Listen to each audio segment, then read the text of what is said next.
கல்யாணம் நின்னு போனது என் பையனால தாங்கிக்க முடியல. இருந்தாலும் அதெல்லாம் பொறுத்துக்கிட்டு நல்லாதான் இருந்தான். இதோ இவதான் மறுபடியும் என் பையனை டார்ச்சர் பண்ணி இவன் எந்த நிலைமை கொண்டு வந்துட்டா. வசந்தா, என்னடி இது? டாக்டர், அதெல்லாம் அப்புறம் உங்களுக்கு டீட்டெயிலா சொல்றேன். இப்போ என் பையனுக்கு என்ன ட்ரீட்மெண்ட் கொடுக்கலாம்னு சொல்லுங்க. சுப்ரியா, சுப்ரியா ஐயா எப்படியாவது என் மச்சனை காப்பாத்துங்க ஐயா. இந்த மாதிரி பேஷன்ஸ் பலரை நான் அட்டென்ட் பண்ணியிருக்கேன், ட்ரீட்மெண்ட்டும் கொடுத்துருக்கேன். நான் என்னோட அனுபவத்துல சொல்றேன். முழுக்க இது மதனோட மனசு சம்பந்தப்பட்ட விஷயம். சுப்ரியான்னு சொல்றாரு. சுப்ரியா, அந்த பொண்ணு இவர் மனசு ரொம்ப பாதிச்சிருக்கா. சுப்ரியா, சுப்ரியா, சுப்ரியா. அந்த பொண்ணை நினைச்சிட்டே இருந்ததுனால இந்த மாதிரி ஆயிடுச்சு. சுப்ரியா, சுப்ரியா, சுப்ரியா. இவருக்கு இப்ப தேவை மன நிம்மதியும் மன அமைதியும் தான். இவரை இயற்கையான சூழ்நிலை உள்ள ஒரு மலைப்பிரதேசத்துக்கு அழைச்சிட்டு போய் அங்க இருக்கிற இயற்கையான சூழ்நிலையில வச்சிருந்தா அங்க இருக்கிற ஒரு அமைதி, ஒரு தனிமை, ஒரு இன்பம், இது எல்லாமே இவரை கொஞ்சம் கொஞ்சமா சரி பண்ணிடும். இவரை இவரோட மனைவியால மட்டும்தான் மாத்த முடியும்.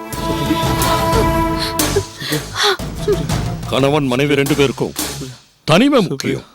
S, they need more privacy.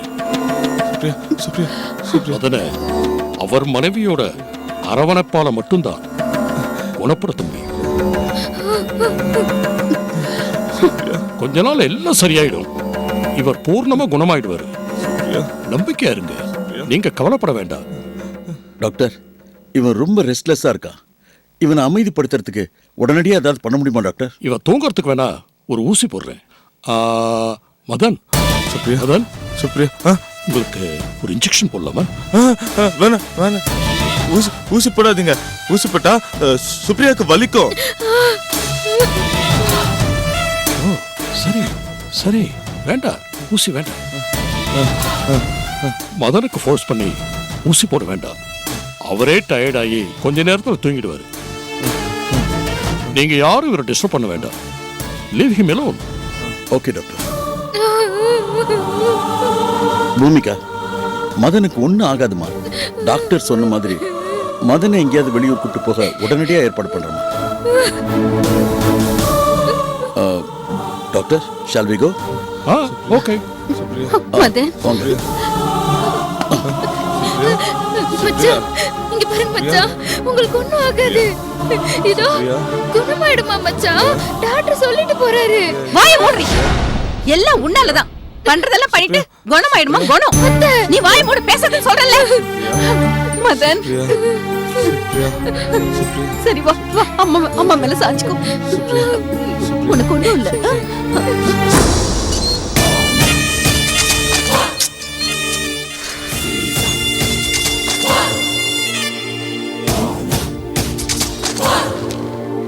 நம்ம சொன்னதுக்கெல்லாம் தலையாட்டிட்டு இருந்த இந்த தஞ்சாவூர் தலையாட்டி பொம்மைய அர்ச்சனாவும் அந்த எஸ்எஸ் பாண்டியனும் சேர்ந்து கைக்குள்ள போட்டுக்கிட்டாங்களே.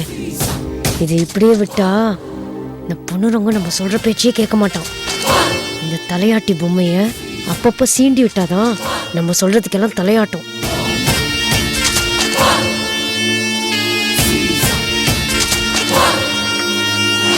அண்ணே, அண்ணே, என்னண்ணே முகம் எல்லாம் வீங்கி கண்ணை சுத்தி கருவளையம் தெரியுது. ராத்திரியெல்லாம் தூங்கவே இல்லையாண்ணே? அதெல்லாம் ஒண்ணு இல்லம்மா. ஆமா, எப்படி உங்களால நிம்மதியா தூங்க முடியும்? இந்த வீட்டுல உங்க மேல எனக்கு இருக்கிற அக்கறைய போல வேற யாருக்குன்னே இருக்கு. பாவன நீங்க இந்த தங்கச்சியை விட்டா உங்களுக்கு ஆறுதல் சொல்றதுக்கு வேற யாருன்னு இருக்கா?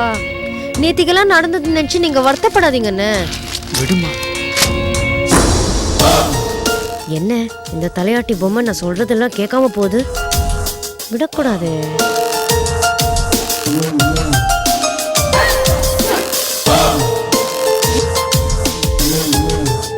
அண்ணே, நீங்க இங்க வந்து உக்காந்தது சூப்பர். அங்க இருந்தா நம்ம ரெண்டு பேரும் பேசிட்டு இருக்கிறத அந்த அர்ச்சனா ஒட்டி கேட்டாலும் கேட்பா. அண்ணே நான் சொல்றதெல்லாம் கவனமா கேட்டுக்கோங்க. நேத்திக்கு நடந்ததெல்லாம் வெறும் டிராமாண்ணே. ஆமா, அந்த அர்ச்சனா பெருசுகிட்ட நீங்க அடி வாங்கி சாகணுங்கிறதுக்காகவே இந்த நாடகத்தை நடத்திருக்கா. அவ உங்ககிட்ட கோச்சிக்கிட்டு வீட்டு விட்டு வெளில போற மாதிரி போய் எதிர வந்து நம்ம பெருசுகிட்ட அதானே உங்க அப்பா கிட்ட அவ இந்த வீட்டுல என்ன யாரும் மதிக்க மாட்டேங்கிறாங்க, வீட்டு விட்டு வெளில அமிச்சிட்டாங்கன்னு இல்லாதையும் பொல்லாதையும் சொல்லி பெருசுகிட்ட நாடகம் ஆடிட்டு தான் வீட்டுக்குள்ள வந்திருக்கா அவ. இந்த பெருசும் அவ சொல்றதெல்லாம் நம்பி கோவத்துல உங்களை கை நீட்டி அடிச்சிட்டாரு. பாவம், நீங்க அந்த பெருசுகிட்ட அடி வாங்கி குழந்தை மாதிரி அழுதப்போ இந்த தங்கச்சி எவ்வளவு ஃபீல் பண்ண தெரியுமாண்ணே? விடுமா. என்னது இவன் அர்ச்சனா சொன்னதெல்லாம் கேட்டு முழுசா நம்பிட்டான் போல இருக்கே. இந்த தடிமாட சும்மா விட்டா நாளைக்கு நம்ம மேல பாஞ்சாலும் பாஞ்சிடும். விடக்கூடாது. அண்ணே அண்ணே எனக்கு நல்லா புரியுதுண்ணே. அடி வாங்கின உங்களுக்கு தான் வலியோட அருமை தெரியும். ஆனா உங்களுக்கு அடி வாங்கி கொடுத்த அர்ச்சனா இப்போ சந்தோஷப்பட்டுட்டு இருப்பானே. ஆமாண்ணே, நான் சொல்றது நீங்க நம்பியே ஆகணும். அவ வயிற்றுல இப்போ 5 மாசம் குழந்தை இல்லைண்ணே. நான் சொன்னப்போ நீங்க நம்பவே இல்லை. ஆனா குழந்தை இருக்குன்னு சொல்லி உங்களை நம்ப வச்சுட்டால. சரிண்ணே, நான் தெரியாம தான் கேக்குறேன். ஒரு பொண்ணு கர்ப்பமா இருக்கும்போது ஒவ்வொரு நாளும் வெயிட் ஏறிக்கிட்டே தானே போகணும். ஆனா அர்ச்சனாவோட வெயிட் குறைஞ்சிக்கிட்டே வருது. அது மட்டும் எப்படிண்ணே? யோசினே, நல்ல யோசி. இப்படிதான் யோசிக்கணும். வயிற்றுல குழந்தை இருக்குன்னு உங்களை நம்ப வச்சுட்டானே. வெயிட் கூடிக்கிட்டே போகும், எப்படி குறையும்? அதனால நான் சொன்ன மாதிரி தினமும் அவளோட வெயிட்டை செக் பண்ணிட்டு இருங்க. அதுலயே உங்களுக்கு தெரிஞ்சிடும் அவ புள்ளத்தாச்சியா இருக்காளா இல்லையான்னு. அவ உங்களை நம்ப வச்சு ஏமாத்திட்டு இருக்கான்னு. அவ சொல்றதெல்லாம் நீங்க நம்பவே கூடாது.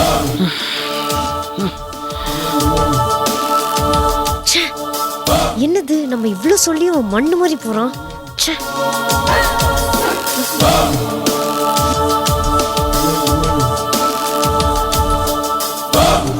அண்ணே ரோஜா,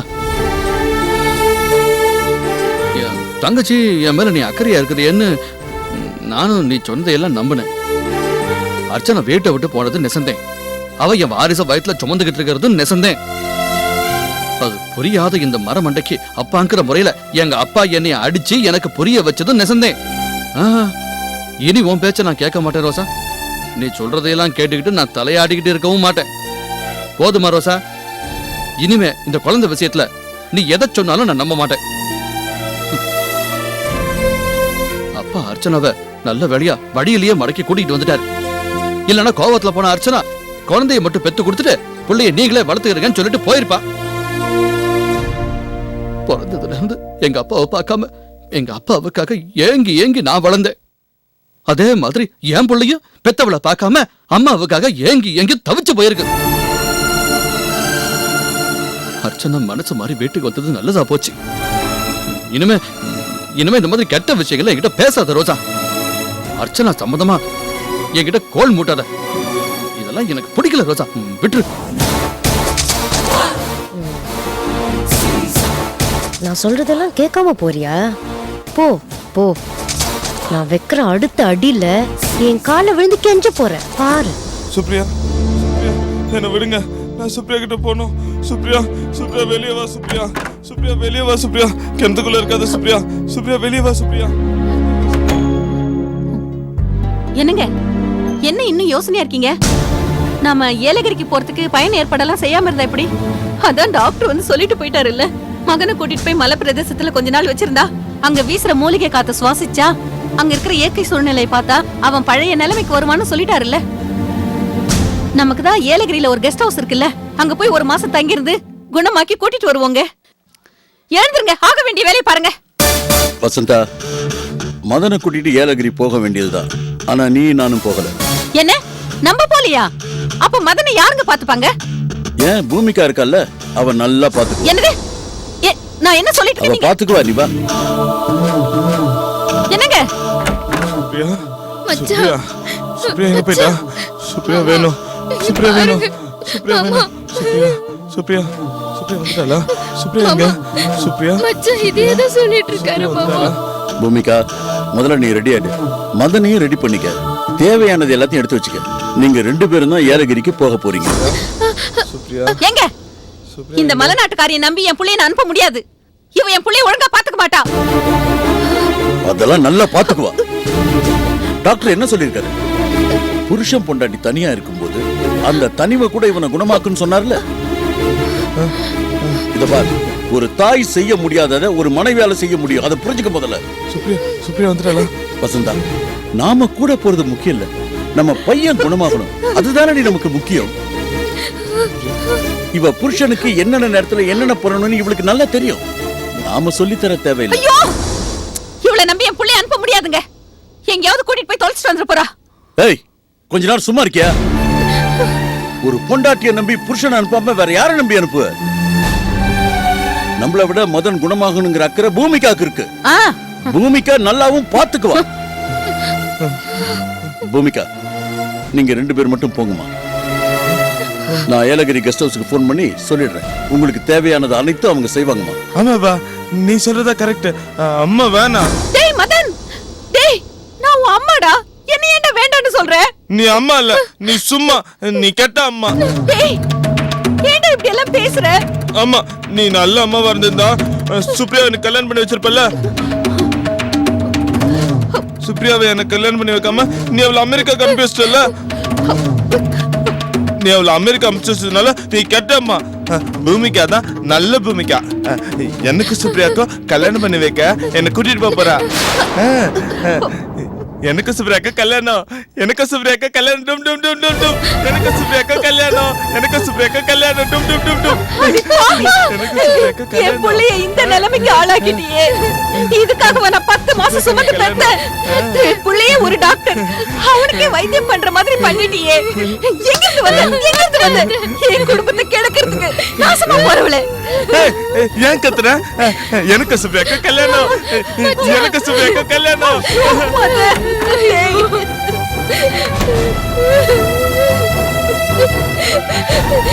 நான் என்ன மாமா பண்ணேன்?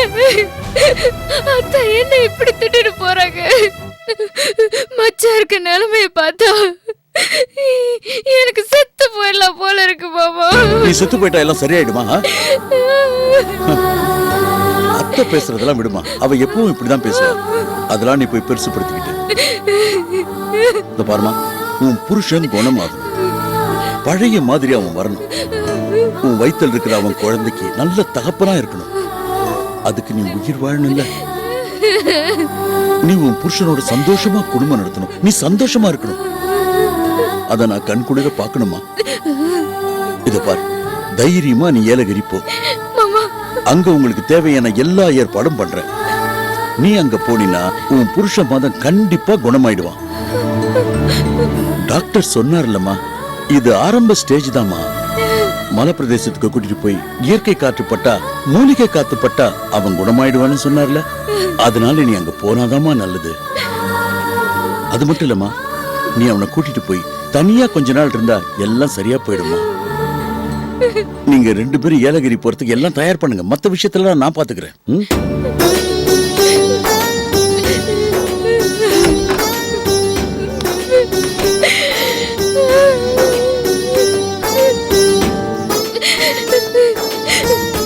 அவருக்கு சுப்ரியாவுக்கு கல்யாணம் சொல்றாரு. என்னது போதும் நம்ம கண்ணு தாயம்மா, எது இருந்தாலும் நீதான் காப்பாத்தணும், அவர் நீதான் காப்பாத்தணும்.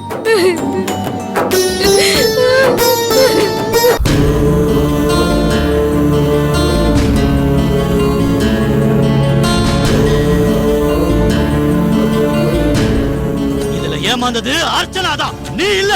சொல்ல போனா உண்மையான ஏமாற்றம் அருக்காணிக்கு தான்.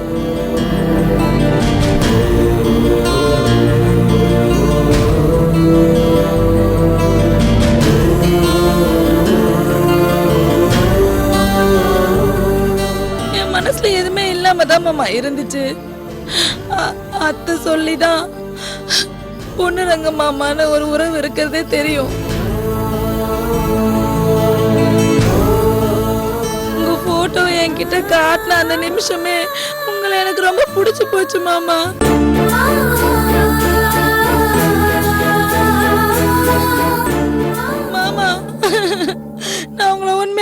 யோசிக்கிறேன். எனக்கு நீங்க தான் மாமா புருஷன்.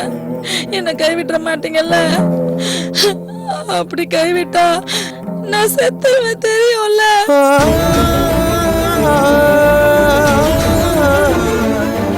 அப்பா சொன்ன மாதிரி என்னால அருக்காணி வாழ்க்கை வீணாயிடுச்சு போல இருக்குது.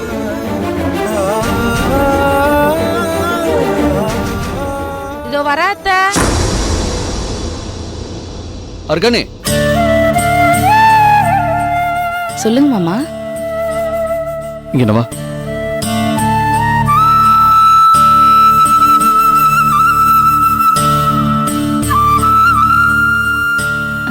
என்ன மாமா கூப்பிட்டீங்க? நான் கேக்குறேன், தப்பா நினைச்சுக்கிறாத. நீ சந்தோஷமா தான் இருக்கிறியா? என்ன மாமா திடீர்னு இப்படி ஒரு சந்தேகம் உங்களுக்கு? ஏன் மாமா என்ன பார்த்தா நான் சந்தோஷமா இல்லாத மாதிரி உங்களுக்கு தெரியுதா? எனக்கு என்ன மாமா குறைச்சல்? வேலைக்கு சாப்பாடு, தோ விதவிதமா ட்ரெஸ்ஸு, கை நிறைய காசு, இதை விட வேற எனக்கு என்ன மாமா வேணும்? அருக்காணி, நான் கேக்குற சந்தோஷம் அது இல்ல. மனசுக்கு சம்பந்தப்பட்ட சந்தோஷம். மாமா நீங்க சொல்ற அந்த சந்தோஷமும் என் மனசு பூரா நிறைஞ்சிருக்கு மாமா. பொய் சொல்லாத புள்ள. இல்ல புள்ள, நான் சொன்ன சந்தோஷம் எதுன்னா வாழ்க்கையில இந்த கண்ணாலங்காட்சி புள்ள குட்டின்னு சொல்லுவாங்களே, அந்த சந்தோஷந்தே. அந்த சந்தோஷமா இருக்கு மாமா. பொய் சொல்லாத புள்ள. ஏன் மறைக்கிற? நான் சொல்லுறத கேளு. நீ கண்ணாலம் பண்ணிக்கிறனா இருக்கா? நீ ஆமா, நீ ஏன் கண்ணாலம் பண்ணிக்கிற மாட்டேங்கிற? மாமா நான் ஏன் கல்யாணம் பண்ணிக்கணும்?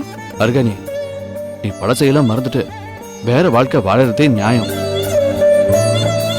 நீ என்னையே மனசுல நினைச்சுக்கிட்டு கண்ணாலம் பண்ணாம இருக்கிறியோன்னு எனக்கு தோணுது புள்ள. யார் சொன்னது மாமா அப்படி? இதெல்லாம் யாராவது சொல்லிதான் தெரியணுமா? நாமளா தெரிஞ்சுக்கிற வேண்டியது. நீ என்னையே நினைச்சுக்கிட்டு இல்லன்னா கண்ணாலம் பண்ணிக்கலாம்ல. மாமா நான் உங்களே நினைச்சிட்டு இல்லைன்னு நிரூபிக்கிறதுக்காக நான் உடனே கல்யாணம் பண்ணிக்குமா மாமா? நீங்க என்ன சொல்ல வரீங்கன்னு புரியுது மாமா. நான் உங்களை கல்யாணம் பண்ணிக்கணும்னு ஆசைப்பட்டேன், அது நடக்கல. இப்போ நீங்க என்ன நினைக்கிறீங்கன்னா எனக்கு ஒரு கல்யாணம் பண்ணி வைக்கிறது மூலியமா ஒரு பரிகாரம் தேடிக்கிறதா நினைக்கிறீங்கல்ல? ஆனா அது உண்மை இல்லை மாமா. வாழ்க்கையில 2 ரகம் இருக்கு. நம்ம நல்லா சாப்பிட்டு சந்தோஷமா இருக்கிறது, இன்னொன்னு மற்றவங்கள நல்லா சாப்பிட வச்சு சந்தோஷப்படுறது. நான் இதுல 2வது ரகம் மாமா. இதுக்கு மேல நான் உங்களுக்கு விளக்க சொல்ல தேவையில்லைன்னு நினைக்கிறேன். என்னை என் போக்கில் விட்டுருங்க மாமா.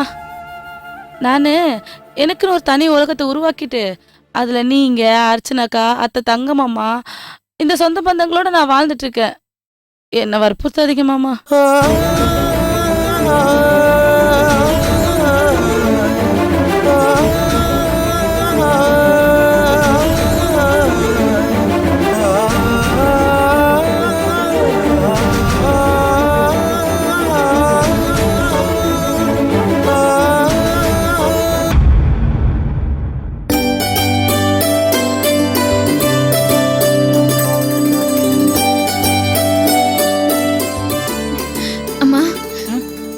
கூட்டிட்டு வந்ததுக்கு ரொம்ப நன்றி. சரிம்மா, பரவாயில்லம்மா.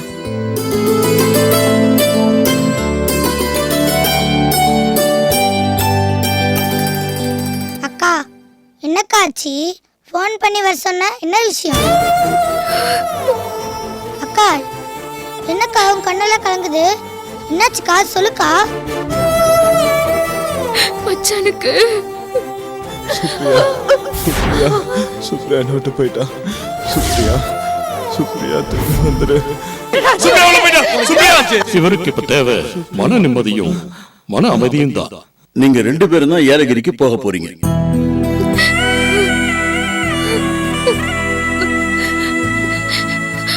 இப்படி ஆயிடுச்சு சங்கரி மச்சானுக்கு. அக்கா, இன்னும் ஏன்க்கா நீ இப்படியே இருக்க? மச்சான் பண்றதெல்லாம் சும்மாக்கா, வெறும் நடிப்புக்கா. சங்கரி அப்படியெல்லாம் சொல்லாத. நானே மனசு பதறி போயிருக்கேன். இதுக்கெல்லாம் நான் தான் காரணம்னு அத்தை என்ன பழி சொல்லிட்டு இருக்காங்க. மச்சானுக்கு ஏதாவது ஆச்சுன்னா அப்புறம் நான் உயிரோடவே இருக்க மாட்டேன். சரிக்கா, இப்ப என்ன பண்ண போற? டாக்டர் சொன்ன மாதிரி மச்சானை கூட்டிட்டு நாளைக்கு காலையில ஏலகிரி இருக்குல்ல மலை பிரதேசம், அங்க போறேன். மச்சானுக்கு நல்லபடியா குணமாகணும்னு எனக்காக நீ சாமி கிட்ட வேண்டிக்கணும். சரிக்கா, நீ பத்திரமா இரு. நீ எங்க இருந்தாலும் எனக்கு அடிக்கடி ஃபோன் பண்ணி பேசு. எங்க இருக்கன்னு சொல்லணும், சரியா? சரிடி. சங்கரி, எனக்கு மச்சனை பார்த்து அழகிய வருதுடி. இப்பதான் அவருக்கு கை கால் அடிபட்டு குணமாச்சு. இப்ப இப்படி ஆயிடுச்சு. நினைச்சாலே என்னால தாங்க முடியல. அக்கா அழாதக்கா, எல்லாம் சரியாயிடும். சரி, மச்சனுக்கு மாத்திரை மருந்தெல்லாம் கொடுக்கணும். நான் கிளம்புறேன். பத்திரமா போயிட்டு வாக்கா. எதுவா இருந்தாலும் எனக்கு ஃபோன் பண்ணுன. சரி, நான் வரேன். சரிக்கா.